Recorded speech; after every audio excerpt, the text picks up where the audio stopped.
میرا نام یاسر شمون خان ہے اور آج کی ٹرو سٹوری آپ کی خدمت میں جو لے کے آیا ہوں یہ بھی ایک ظلم کی بربریت کی ایسی داستان ہے جس کو بیان کرتے ہوئے بڑی شرمساری ہوتی ہے، کیونکہ ان وردیوں کے اندر بھی ہمارے عزیز رشتہ دار، ہمارے بھائی بندو بیٹھے ہوتے ہیں۔ ناظرین، یہ وانسا والے بازار کا واقعہ ہے اور وانسا والے بازار میں ایک وارڈن، ٹریفک وارڈن ایک نہیں بلکہ دو تین ٹریفک وارڈن غنڈے بن جاتے ہیں۔ گنڈے بھی کیا بن جاتے ہیں، وہ سمجھتے ہیں کہ سٹی ڈسٹرکٹ گورنمنٹ کا، کنٹرولمنٹ بورڈ کا بھی سارا کام انہوں نے کرنا ہے۔ نجائز تجاوزات کے سارے اختیارات ان پر آ جاتے ہیں۔ وہ سٹالز کو اور ٹھیلوں کو کس طرح برے طریقے سے بدتمیزی سے گراتے ہیں، یہ منظر ذرا ویڈیو میں دیکھیے۔ یہ باری باری میرے اینالسٹ صاحب چلائیں گے اور آپ کو دکھائیں گے۔ ناظرین، اب یہ ویڈیو ملاحظہ فرمائیں۔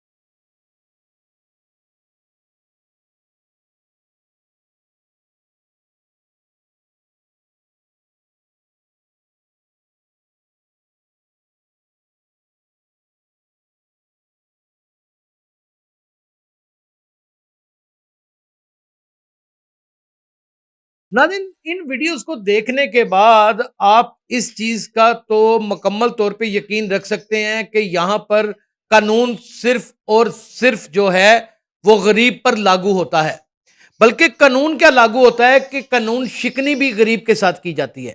اب قانون کے لبادے کے اندر یہ ٹریفک وارڈن جس کا کام صرف سڑکوں کے اوپر ٹریفک کو رواں دواں کرنا ہے، وہ اتنا کو زیادہ تم تراک میں آ جاتا ہے، اتنی کو اپنے آپے سے باہر ہو جاتا ہے کہ غریب لوگ جنہوں نے قرضے اٹھا اٹھا کے اپنے ٹھیلے اور چھوٹی چھوٹی سٹال لگائے ہوتے ہیں، ان کو وہ پھینک کیسے رہا ہے؟ یعنی کہ اس کے اندر درد دل نام کی کوئی چیز ہی نہیں ہے۔ اس کے اندر رمضان کے مہینے میں یہ اتوار کا واقعہ ہے، کوئی خدا خوفی ہی نہیں ہے۔ اس کے اندر ایک ایسی بدماشی اور ایسا گنڈا اور ایسا ایک کن ٹوٹا ٹائپ آدمی بیٹھا ہوا ہے کہ جس کو کنٹرول کرنا ناممکن ہے۔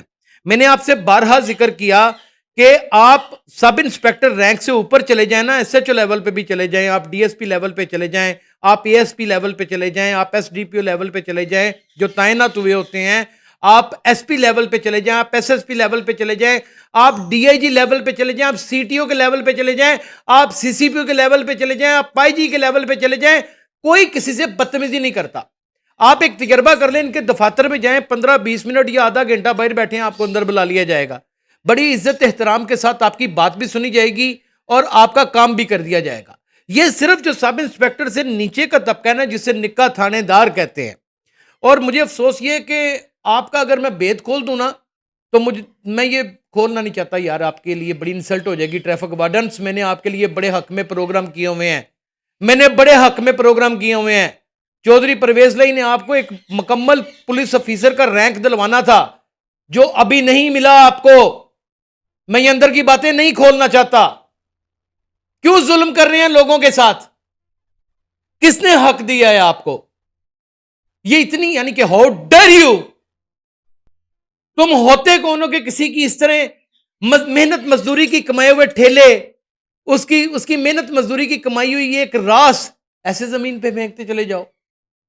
یار بھائی میرے، تمہیں کوئی خدا کا خوف نہیں آیا یار؟ تمہیں ڈر نہیں لگا؟ اور تمہیں یہ نہیں احساس آیا کہ میری یہ کتنی پاک وردی ہے، یہ ایک پراپر ادارہ ہے؟ تمہیں یہ پتہ نہیں چلا کہ سی ٹی او صاحب جو ہیں وہ کس قدر ایک شہانہ بندے ہیں وحید اختر؟ یار تمہیں پتہ ہے کہ انہوں نے کرمنالوجی میں باقاعدہ طور پہ پی ایچ ڈی کی ہوئی ہے، اور جب یہ ان کو پتا چلا ہوگا کہ ان کے ہاں ہی مجرم صفت انسان اور مجرم ذہنیت کے لوگ موجود ہیں تو ان کے دل کے اوپر کیا گزری ہوگی؟ یار ایک سی ٹی او کس کو چیک کرے گا؟ اس لیے ہم رپورٹرز ان چیزوں کو تلاش کرتے ہیں اور تلاش کرنے کے بعد منظر عام پر لے کر آتے ہیں۔ خدارا اس ملک کے ساتھ تھوڑی سی رعایت کر دیں۔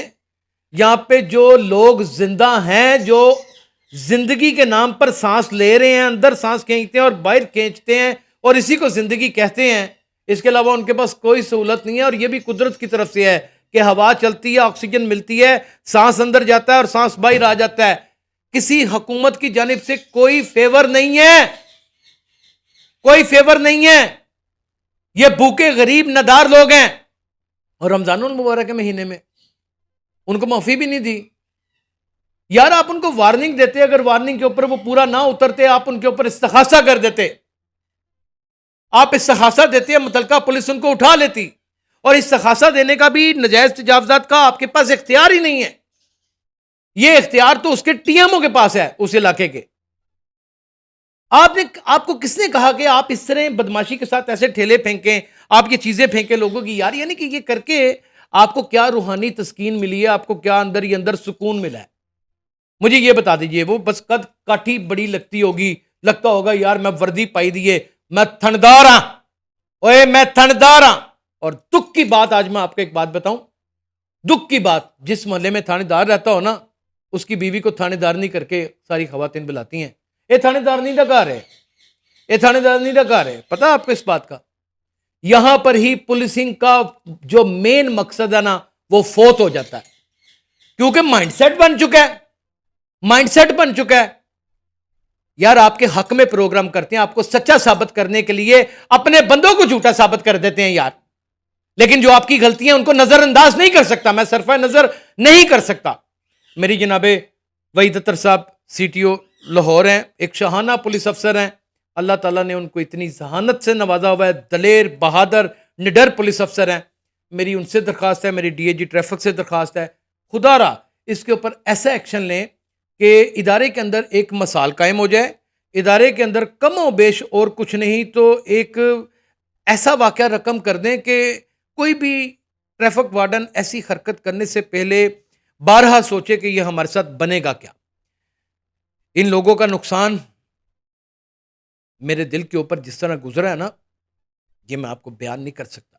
میں اتنا امیر آدمی نہیں کہ میں ان کی گری ہوئی چیزوں کا نقصان پورا کر سکوں، لیکن وحید اطہر صاحب آپ کو میں پرسنلی طور پہ جانتا ہوں سر، اور آپ اور ہماری بہن ہمارا اطہر ایک بڑے گھر کے لوگ ہیں۔ خدا را سر عوام کو ان مجرمانہ ذہنیت کے وارڈنوں سے بچا، ورنہ ہم مر جائیں گے۔ اپنا بہت خیال رکھیے گا۔ اللہ حافظ۔